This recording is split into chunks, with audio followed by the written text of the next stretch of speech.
Okay जी, आ जाते हैं अगले पॉइंट्स की तरफ। इसको मुझे ज़्यादा जूम आउट करना पड़ेगा, बुक बहुत दूर है। लें जी, लाइट चली गई, वापटा वालों का अल्लाह भला करे। ओके जी, नेक्स्ट पॉइंट है commencement and duration of the partnership, कि हम पार्टनरशिप फॉर्म को कैसे चलाएंगे, उसकी ड्यूरेशन क्या होगी, ये भी आपका एक पॉइंट होगा। आपने डिसाइड कर लेना है जी। Different types of partnership businesses होती हैं, कि एक आपका होता है फॉर प्रोजेक्ट के लिए, अगर कोई होगा तो वो प्रोजेक्ट ख़त्म होते साथ ही पार्टनरशिप ख़त्म हो जाएगी। अगर आपने ड्यूरेशन डिसाइड की हुई है कि जी आपका वो पूरा प्रोसीजर चलेगा, यानी इस पार्टनरशिप को कंटिन्यू किया जाएगा एट विल, यानी मर्जी पे चलेगी, तो वो भी आप डिसाइड कर सकते हैं। 9th पॉइंट है जी, whether the capital accounts are to be fixed और फ्लक्चुएटिंग। ये जब हम आपका अकाउंट्स बनाएंगे कैपिटल अकाउंट्स के, तब हम ये ज़्यादा अच्छे से समझ सकेंगे कि जी फिक्स बनाने हैं या फ्लक्चुएटिंग बनाने हैं। 10th वाला है जी, वैल्यूएशन ऑफ गुडविल किस टाइम पे की जाएगी, eight the time of retirement ये पे करेंगे हम गुडविल की वैल्यूएशन, यानी गुडविल की वैल्यू कब से रीवैल्यूएट की जाएगी, अगर पार्टनरशिप में पार्टनर मर जाता है या कोई नया पार्टनर ऐड होता है।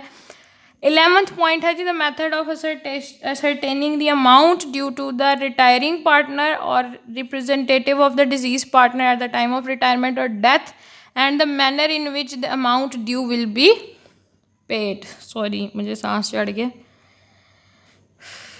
कहता है जी, आपने अमाउंट ड्यू जो है, यानी पैसे जो आपने देने हैं किसी भी रिटायरिंग पर्सन के, अब रिटायरमेंट की बजाय यहाँ पे भी पैसे, जिस तरह रिटायरमेंट मिलती है आपके घर वालों को या पेरेंट्स को in case of government employment, तो वो कहता है जी इन केस ऑफ पार्टनरशिप भी आपको रिटायरमेंट के टाइम पे कुछ अमाउंट दी जाती है। अब वो कह रहे हैं जी आपने किस तरह से वो कैलकुलेट करनी है on the case of death of a person या उसकी रिटायरमेंट पे, और किस तरह से वो देनी है, वो सारा प्रोसीजर भी यहाँ पे डिसाइड करना है। Keeping of proper books of account, कि आपने कौन कौन से बुक्स ऑफ अकाउंट्स प्रिपेयर करने हैं, बैलेंस शीट किस मेथड के थ्रू बननी है, बनेगी या नहीं बनेगी, वो भी आपने पार्टनरशिप अग्रीमेंट में डिसाइड करना है। ऑडिट ऑफ अकाउंट्स कौन करवाएगा, अपॉइंटमेंट ऑफ ऑडिटर किस तरह से होगी, हमारा इंटरनल ऑडिटर होगा, एक्सटर्नल ऑडिटर होगा, होगी भी या नहीं होगी, सारे पार्टनर्स को एक्सेस होगी या नहीं होगी, वो भी आपने यहीं पे डिसाइड करना है। उसके बाद है जी rights and duties of partner, आपने वो भी पहले से डिसाइड कर लेनी है। ये है जी राइट्स ऑफ द पार्टनर्स और इसके नीचे है ड्यूटीज़ ऑफ द पार्टनर। ये मैं आपको व्हाट्सएप ग्रुप में सेंड कर दूँगी, इनकी पिक्चर्स आप लोगों ने वहाँ पे एक दफ़ा लाजमी पढ़ लेनी है। अगर MCQs में आ गया तो आपको मुश्किल नहीं होगी, पढ़ लिया तो। उसके बाद है जी arbitration clause laying down the procedures to be followed for the settlement of disputes among the partners. अब अगर कोई भी झगड़ा हो जाता है, कोई भी डिस्प्यूट अराइज होता है आपकी पार्टनरशिप फर्म में, तो उसके दो केसेस होते हैं जी, एक with in the court settlement और एक आउटसाइड द कोर्ट सेटलमेंट, यानी या तो अदालत के थ्रू करा लें या अदालत के बाहर रह के कोई मैटर्स को सॉल्व कर ले। ज़रूरी नहीं है कि वो आपके पार्टनर्स के दरमियान डिस्प्यूट हो, किसी और ऑर्गेनाइजेशन के साथ भी हो सकता है। तो आर्बिट्रेशन कहते हैं जी मुफाहमत को, जिसमें आप किसी तीसरे शख्स को या थर्ड पार्टी को एज एन आर्बिट्रेटर या सालिसी डालते हैं और वो आपकी लड़ाई out of the court settlement कराता है, यानी लड़ाई झगड़े को ख़त्म करवाता है। तो आपने कहा जी अगर आर्बिट्रेशन करानी है तो आर्बिट्रेशन की क्लॉज भी इसमें शामिल करें, और उसका वो कौन सा प्रोसीजर होगा जिसके थ्रू आप आर्बिट्रेशन करेंगे। ठीक है जी। अब मैंने कहा rights and duties of partners मैं आप लोगों को व्हाट्सएप ग्रुप में सेंड कर दूंगी, ताकि आप लोग इसे आसानी से पढ़ सकें और इसको दोबारा से समझ लें। अब वो कहता है जी अगर आपने डिसाइड नहीं किया हुआ पार्टनरशिप अग्रीमेंट में कि क्या काम करना है और क्या नहीं करना, और आप ये कहते हैं जी कि पार्टनरशिप एक्ट 1932 जो कहता है हम उसी पे फॉलो करेंगे सारे रूल्स एंड प्रोसीजर्स को, तो आपका रूल्स जो है 1932 के वो क्या हैं, which are applicable in the absence of an agreement. मैंने कहा अगर आप पार्टनर्स ने मिलके खुद कोई पार्टनरशिप अग्रीमेंट नहीं किया और आपने ये कहा है जी कि हम 1932 वाले एक्ट को ही फॉलो करेंगे, तो वो कौन से रूल्स और रेगुलेशन या कौन से प्रोसीजर्स होंगे जिनको आपने फॉलो करना है। तो these are the rules which are applicable in the absence of an agreement. सबसे पहला रूल ये है जी, the partner shall share the equal profits and losses. अगर आपने खुद कोई पार्टनरशिप अग्रीमेंट नहीं बना रहा, आपने ये कहा है जी 1932 वाले एक्ट पे रहना है, तो आपका एक्ट ये कहता है जी मसावात। अगर आप पार्टनर्स हैं तो विदाउट एनी रिगार्ड कि आपने लाख रुपए लगाया, आपने 10 लाख रुपए लगाया, आपने 20 लाख रुपए लगाया है, कोई काम कर रहा है नहीं कर रहा, आपका पार्टनरशिप अग्रीमेंट ये कहता है जी profit and losses will be shared equally.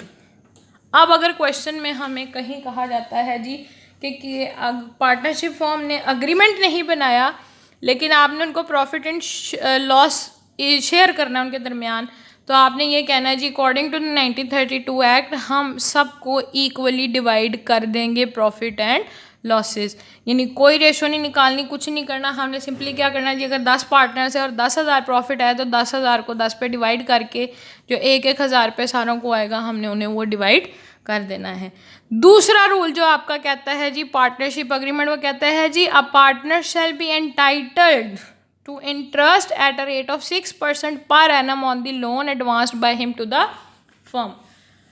अब ये क्या कहानी है जी, ये कहानी है कि अगर आपके बिजनेस में सपोज लॉसेस हो रहे थे या आप बिजनेस में लॉस नहीं भी हो रहा था, तो आपने बिजनेस में क्या करना चाहा जी, बिजनेस को एक्सपैंड करना चाहा।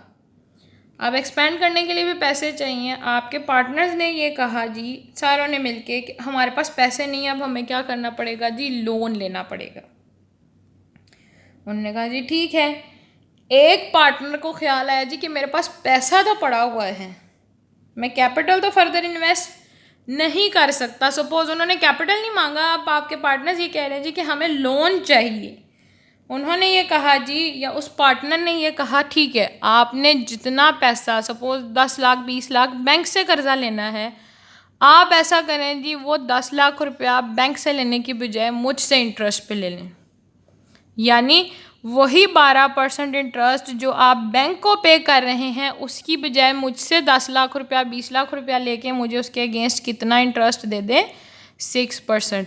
कहता है जी अगर तो आपने पार्टनरशिप अग्रीमेंट बनाया था तो ये रेशो चेंज होगी, लेकिन अगर आपने कहा जी पार्टनर ने ये कहा चले मुझे उस रेट पे इंटरेस्ट दे दें जो आपका 1932 का एक्ट कहता है, तो फिर आप उसको साल का 6% इंटरेस्ट देंगे। उसके बाद थर्ड क्लॉज जो आती है जी in absence of an agreement, तो वो है जी आपकी कि partner is entitled to salary, partner is not entitled, यानी आपका जो ऊपर वाली उसने कहा जी ना तो उसको सैलरी मिलेगी ना ही उसको कमीशन मिलेगी। अगर वो काम कर रहा है तो अपनी मर्जी से कर रहा है। No partners is entitled to interest on capital, यानी कैपिटल पे कोई भी इंटरेस्ट नहीं मिलेगा और ना ही उनको ड्राइंग्स पे कोई भी इंटरेस्ट चार्ज किया जाएगा।